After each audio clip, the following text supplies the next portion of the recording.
This is a short video I'm going to do, just real quick, informational. I'm putting a Sonnax zip kit in a Zf6hp26. This is for a 2006, 7, or that range BMW 750.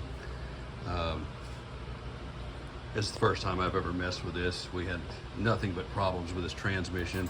We went through and did the basic, the 4 seals that go into the valve body on the top, and the bridge seal, filter, and all new ZF servos we put on this thing, and it still didn't fix the problem. And so it had a bunch of shifting issues, throwing itself into neutral all the time, a bunch of stuff without even any codes that it did. So we're going through and just going to put this Sonnax kit in there, and I have to say there's like 100 and something different pieces in this thing that come in and replace pretty much what are an abundance of plastic parts. And so I have done the older BMW transmissions where the shifters get stuck because the plastic shift rods get swelled up in there over the years.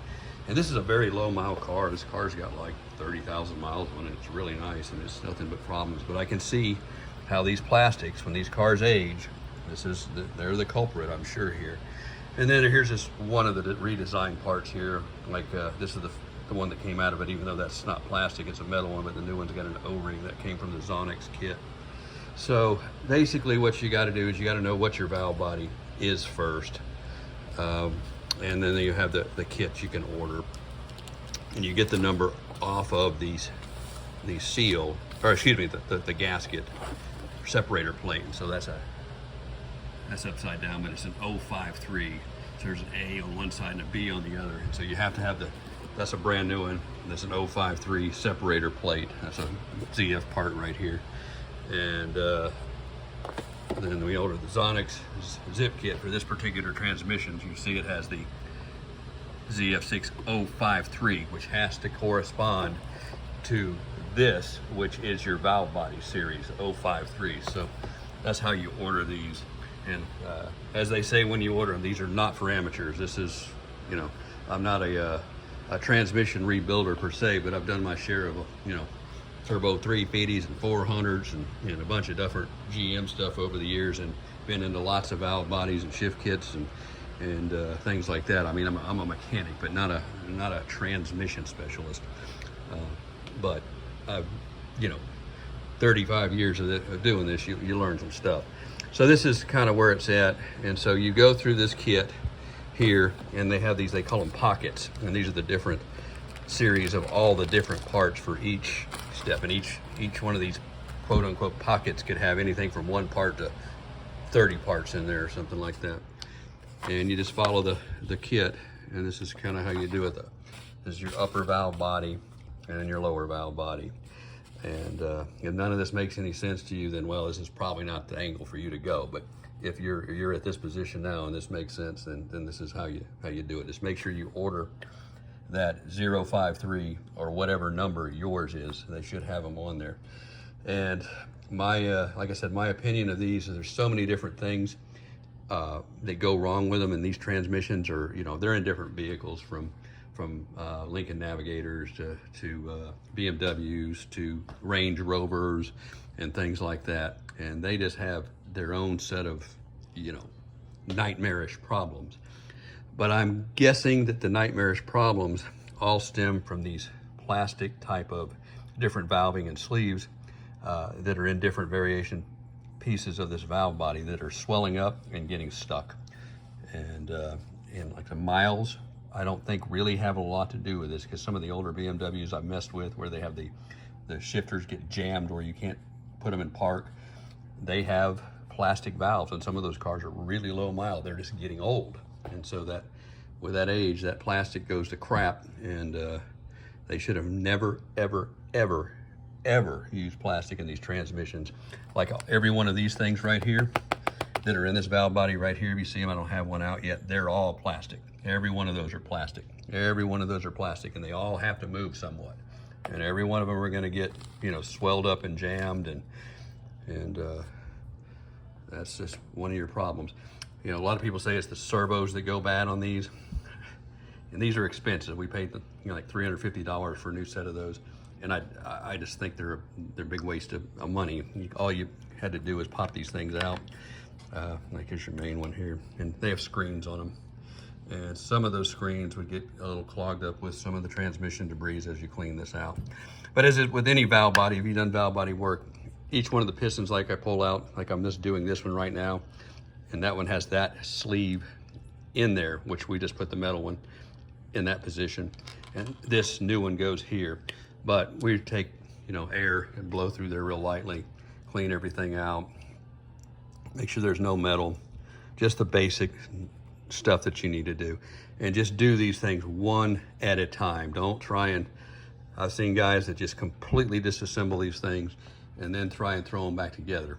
And if you follow some of the other videos, one of the most critical things that you can do is when you take this valve body apart and you separate the lower part, which is, this is the lower part from the upper part, you make sure that you have it upside down and you have this part sitting on the table, and you never pick it up, because it has all of the check balls in it and all these different locations that you see right here.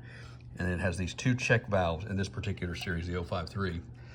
And if you are not, you know, sleeping and breathing these things 24/7, you're not going to know where the hell they go.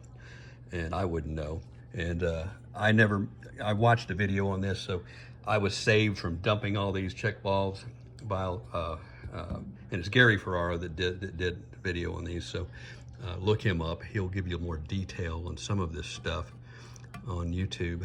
But that's kind of that. So make sure that stays down. Then you take this part and then just undo the screws, which are right here. Flip it over here. And then the separator plate, which is, I showed you already underneath that, comes out. And you'll be able to see that number before you take it apart, because you can see it through here. That 053 number. And remember, the A and B are just the top and bottom side. So it's the 053 on this particular one. And they have just, I don't know how many series of these transmissions. So these kits are all the same for the 53, but not for the other series. And the other series, like I said, it could be in a Navigator, it could be in anything. And all these transmissions suffer from the same issues that come up with all sorts of crazy stuff. And I'm pretty sure it's going to be those plastic valves that are there, because that's what this kit covers. It takes all those plastic valves out and puts metal ones in there. And so obviously some smart people knew what the hell they were doing here, because that's what's going on. And I would imagine if you bought a new ZF that was rebuilt and you went to the dealer and you paid, you know, your $9,000 to have it installed or whatever, the rebuilt transmissions are probably going to have these in them. At least you would hope. I mean, these, but maybe not. That's the way these factory doesn't learn. Some of the, you know, the aftermarket stuff does. So I fought this thing. This is like the 3rd time we've had the valve body out, and I just bit the bullet and said, screw this. Transmission's low mile. It doesn't slip in gears. It just falls out of gear. It just does stupid stuff. Not like it's slipping or burned up, the fluid's just burned or anything like that. It's just doing stupid stuff. And so this stupid stuff, I think, is gonna hopefully go away. So hopefully I can make a video after I stick this damn thing back together and say, hey, success. And of course, you know what this is at this point. This is your mechatronics unit. And this is all the electronics, which are down inside the transmission fluid. Who's the genius that thought of that, right? Well, that's the way they are. And these are a known culprit of failure too, but we're assuming that this is not failing, because this transmission is not throwing any codes. It's just doing stupid stuff. And if you buy a new one of these have to be matched to your computer. And so there's ways to flash these, which I'm not even going to go into that, because I'm hoping that this one is good, and I'm pretty sure it is. But if you have that problem, that's another story for another. And if you get a new transmission with the new mechatronics in there, you're going to have to do that too. Flash that thing to your ECM, otherwise it won't move. So that's just, for lack of a better term, an amateur video on doing one of these. Like I said, I'm doing this so I know where everything is at myself, so I can look at this and see where, in case I accidentally knock this thing over, and know where all these go. But I've already started into this, and I'm just now going into number 4 out of how many of those, they call them pockets, are there. And so it's really not that hard to do once you get it to this point. And if you pulled valve bodies out, or you put B&M kits into the tree fitties and C6s and all the other stuff, this comes pretty naturally. And so don't use a rag on these. This is one of the techniques that the transmission guys do, because if you use a rag, you can get all the fibers down, and then just use your hand and wipe all that off and make sure it's clean. And you know, so we use a light compressed air. I got it set, you know, about 40 pounds or so, and we just blast it through there with the end of the air hose right here. So make sure you have a rag covering your face, because you can splatter stuff all over you, and make sure there's no loose parts or springs when you do it, because you'll end up losing those. So each one of these, every one of these, we're going into every single one of them, and this whole kit rebuilt, every single valve, every single port. So that's kind of how this works, and hopefully that helps someone else. And if I learn anything else, I'll make a video after this, and then I'll make one of either a failure or completed, because if this thing fails, I'm gonna scream myself, because this is a shit load of work. Pardon my French. It is a lot of work to do this. And the guys that work on these cars, that change these out, pretty smart people, but the guys that just do a transmission shop, throw another one in there, I think they're changing a lot of transmissions that are probably not dead just because of bad designs. Anyway, thanks for watching.